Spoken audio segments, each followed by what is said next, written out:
નમસ્કાર, હું રાજ. આપ જોઈ રહ્યા છો સ્પાર્ક ટુડે ન્યૂઝ. પવિત્ર શ્રાવણ માસની શરૂઆત સાથે ગોત્રી વિસ્તારમાં આવેલા રણછોડરાય મંદિરમાં વિશેષ હિંડોળા અને શણગારનું આયોજન કરવામાં આવ્યું હતું.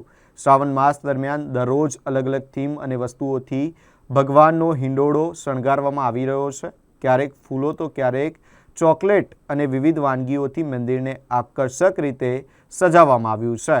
આ અનોખા શણગારના દર્શન કરવા દૂર દૂરથી ભક્તો મંદિર ખાતે આવી રહ્યા છે અને ભગવાન રણછોડરાયના દર્શન કરી મંગલમય જીવન માટે પ્રાર્થના કરી રહ્યા છે. ગોત્રી ગામમાં રાજા રણછોડરાયજીના મંદિરે પવિત્ર શ્રાવણ માસમાં હિંડોળાનું આયોજન કરેલ છે. આજુબાજુના સર્વે ભક્તોને હિંડોળાના દર્શન કરવાનો લાભ લેવા વિનંતી. શ્રાવણ વદ એકમથી શ્રાવણ પૂનમ સુધી રાખેલા છે. કુલ 18 દિવસના હિંડોળા રાખેલ છે, જેમાં ગુલાબ, જુઈ, ચોકલેટ એમ વિવિધ પ્રકારના હિંડોળાનું આયોજન કરેલ છે. દરેક ભક્તોને લાભ લેવા વિનંતી.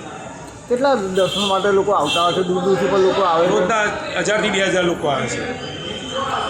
ખાસ કરીને શું તૈયારીઓ હશે ખાસ કરીને આ વખતે? સાંજે 8 વાગ્યા પછી જૂના હિંડોળા કાઢી અને નવા હિંડોળાનું આયોજન રાત્રે 2 વાગ્યા ગામના સ્વયંસેવકો બધા મહેનત કરીને તૈયાર કરે છે. શું નામ છે આપનું? બિપિનભાઈ અંબાલાલ પટેલ.